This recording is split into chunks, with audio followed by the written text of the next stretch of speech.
Avant de plonger dans cette histoire incroyable, pensez à vous abonner à la chaîne et à activer la cloche. Ici, chaque récit a quelque chose à dire, et vous ne voudrez pas en manquer un seul. Accusé d'infidélité à cause de ses triplés blancs. Mais 15 ans plus tard, la vérité explose.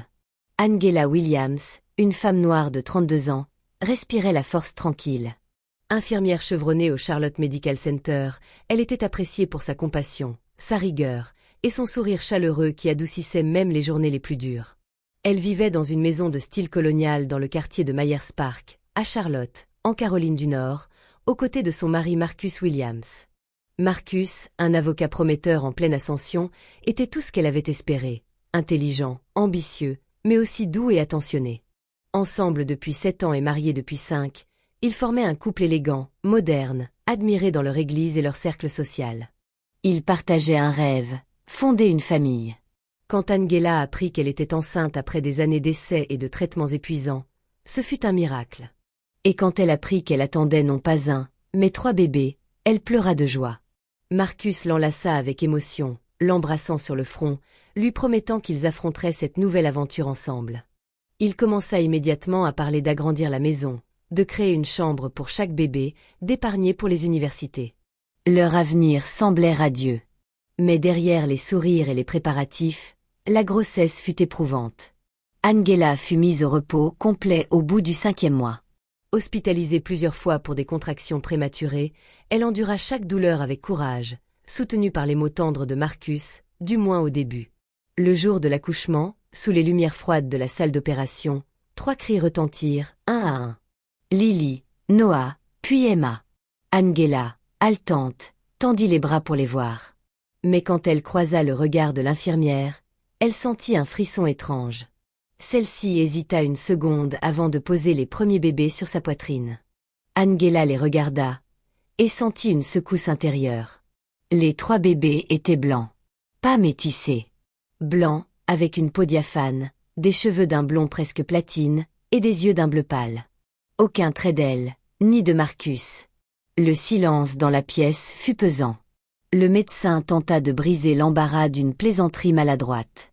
On dirait qu'ils ont pris tout du côté scandinave, hein. Mais Marcus, resté figé près de la table, ne rit pas. Il ne toucha pas les bébés. Il évita le regard de sa femme. Dans les jours qui suivirent, les soupçons ne tardèrent pas à se propager.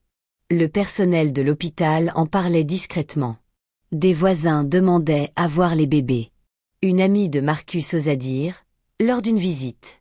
C'est fou comme il ne te ressemble pas du tout. Angela, tu es sûre que tu ne t'es pas trompée de berceau. La rumeur enfla rapidement dans le quartier conservateur de Charlotte, où les apparences valaient autant que la vérité. Les photos postées sur les réseaux sociaux furent vite accompagnées de commentaires sournois. Dans leur église, les regards devinrent lourds, les sourires crispés. Angela tentait de rester forte, de sourire, d'ignorer les ragots. Elle aimait ses enfants au-delà des apparences. Elle les serrait contre elle chaque nuit avec une tendresse viscérale. Mais le comportement de Marcus changea lentement, sournoisement. Il commença à rentrer plus tard du travail. Ne posait plus de questions sur les bébés. Quand elle lui proposa de faire un test ADN pour clarifier les choses, il refusa d'un ton tranchant. « Tu veux que je passe pour un idiot devant tout le monde ? S'ils sont pas de moi, c'est pas un test qui va changer ce que je vois de mes yeux. » Il évitait les conversations, l'intimité, la proximité. Sa famille, en particulier sa mère, une femme rigide et élitiste, la traita ouvertement de menteuse. « Tu as sali notre nom, Angela. Et tu veux qu'on fasse comme si de rien n'était. » Angela était blessée, épuisée, mais surtout seule. Le monde autour d'elle semblait basculer. Même certaines collègues évitaient de lui parler, par peur d'être mêlée à ce scandale. Marcus finit par déménager dans un autre appartement sous prétexte de réfléchir. 2 mois plus tard, elle recevait les papiers du divorce. Angela éleva seule ses triplés. Elle reprit son travail d'infirmière en travaillant de nuit pour rester présente le jour. Ses enfants grandirent avec amour, sans jamais manquer d'attention, mais toujours entourés d'un voile d'interrogation sociale. À l'école, ils entendirent des remarques blessantes. « C'est ta vraie mère. T'as été adoptée, hein? Pourquoi elle est noire et toi t'es comme un fantôme ? Angela répondait avec dignité. Je vous ai porté, je vous ai mis au monde, et je vous aime. Ça, c'est la seule vérité qui compte. Mais le soir, dans la solitude de sa chambre, elle pleurait en silence. Non pas pour elle, mais pour le monde qui refusait de comprendre qu'une mère n'a pas besoin de ressembler à ses enfants pour être légitime. Les années avaient passé. Lily, Noah et Emma avaient maintenant 14 ans. Adolescents brillants, curieux, sensibles, ils avaient appris à naviguer dans un monde où leurs différences familiales suscitaient toujours la surprise, parfois le rejet. Mais Angela leur avait transmis des valeurs de respect, d'amour et de courage. Leur petit foyer, modeste mais empli de tendresse, tenait debout malgré les tempêtes. Puis, un matin d'hiver, une enveloppe épaisse, sans expéditeur, arriva par la poste. Angela, en robe de chambre, préparait le petit déjeuner lorsque ses yeux se posèrent sur l'écriture manuscrite simple, mais nerveuse. Elle sentit immédiatement que cette lettre n'était pas comme les autres. Elle l'ouvrit avec hésitation, devant son café fumant et le silence encore paisible de la maison. À l'intérieur, un seul feuillet. Des mots durs. Des vérités longtemps enterrées. Angela, tu ne m'as jamais connue, mais je ne pouvais plus garder le silence. Tu n'as jamais trahi ton mari. C'est lui qui t'a trahi. Avant ta grossesse, Marcus s'est rendu en clinique de fertilité. Il a choisi une insémination artificielle avec un donneur blanc pour contourner ses problèmes de fertilité. Il a tout fait dans ton dos. Ce choix était stratégique. Il ne voulait pas que l'on sache qu'il était stérile. Il voulait des enfants visiblement différents pour justifier l'apparence sans éveiller les soupçons. Quand les bébés sont nés blancs, il a profité du choc pour t'accuser. Il voulait te faire porter la honte. Et protéger son image. La lettre n'était pas signée. Mais elle comportait un élément vérifiable, le nom de la clinique et une date de procédure, 6 mois avant qu'Angela ne tombe enceinte. Angela lâcha la feuille. Son cœur battait à tout rompre. Ses mains tremblaient. Pendant 14 ans, elle avait porté la honte d'un mensonge. 14 ans de regard, d'humiliation, de solitude. Et tout ce temps, Marcus savait. Angela se rendit seule dans sa chambre. Elle relut la lettre plusieurs fois, son regard se brouillant de larmes. Une colère profonde, sourde, montait en elle.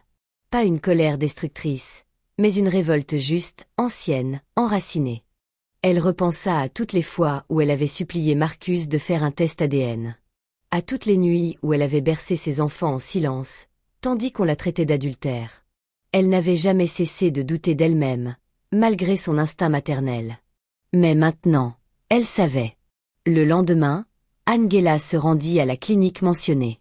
Elle eut d'abord droit au silence, puis à des visages embarrassés lorsqu'elle présenta la lettre et exigea des explications. L'une des infirmières, visiblement bouleversée, finit par lui glisser hors des caméras. « Je me souviens de votre mari. Il est venu seul. Il a signé une décharge. On ne savait pas qu'il faisait ça sans votre consentement. » Angela n'attendit pas plus longtemps. Elle prit un avocat, demanda des tests ADN officiels pour elle, les enfants et Marcus. Ce dernier, alerté par courrier judiciaire, tenta d'ignorer l'affaire. Mais le vent tournait. Les résultats furent clairs. Angela était bien la mère biologique. Marcus n'était pas le père. Les enfants étaient issus d'une insémination artificielle avec un donneur blanc inconnu. Angela ne cherchait pas vengeance. Elle ne voulait pas revenir dans le passé. Mais elle exigeait justice, réhabilitation, vérité. Elle lança une procédure pour diffamation, manipulation, abandon parental et atteinte à l'intégrité morale. Le procès fut public. Très vite, les médias locaux s'en emparèrent. Une femme noire injustement accusée d'infidélité, élevait seule ses enfants pendant 14 ans, pendant que son ex-mari bâtissait sa carrière politique sur un mensonge. L'histoire fit l'effet d'une bombe.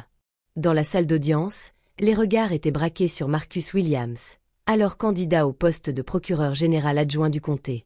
Angela, digne, était assise entre ses enfants, aujourd'hui adolescents. Elle portait une robe sobre, un collier simple et un regard franc. Son avocat fut percutant. Monsieur Williams a consciemment détruit la réputation de son épouse pour masquer sa propre stérilité. Il a choisi de laisser une mère seule, brisée, accusée, pendant 14 années. Ce n'est pas seulement une trahison conjugale. C'est une trahison humaine. Marcus tenta une défense minable. Il prétendit avoir agi sous pression, avoir espéré que les enfants passeraient pour métis, que le secret était une erreur. Mais le public ne fut pas dupe. Le jugement fut sans appel. Angela obtint une compensation financière, la reconnaissance légale de sa maternité sans contestation, et surtout, la vérité éclata au grand jour. Marcus, discrédité, dut retirer sa candidature politique et fut suspendu par son cabinet. Il devint, en quelques jours, l'exemple même du politicien hypocrite et manipulateur. Angela, elle, vit sa vie basculer. Elle fut invitée à témoigner sur des plateaux télé, reçue par des associations de mères célibataires, célébrée pour sa force. Mais ce qui comptait le plus pour elle, ce fut le soir où Lily, les larmes aux yeux, lui dit « Maman, tu t'es battue pour nous. Tu n'as jamais menti. Tu n'as jamais cessé de nous aimer, même quand tout le monde doutait. T'es la femme la plus forte que je connaisse. » Angela serra ses enfants contre elle. Son combat était terminé. Pas parce qu'elle avait gagné en justice, mais parce qu'enfin, la vérité avait réparé son cœur brisé. 15 ans après la naissance des triplés, la maison d'Angela résonne de rire, de musique, de chaleur humaine. Le tumulte, l'humiliation, les nuits de solitude, tout cela appartient désormais à un passé qui ne définit plus sa vie mais qu'elle n'oubliera jamais.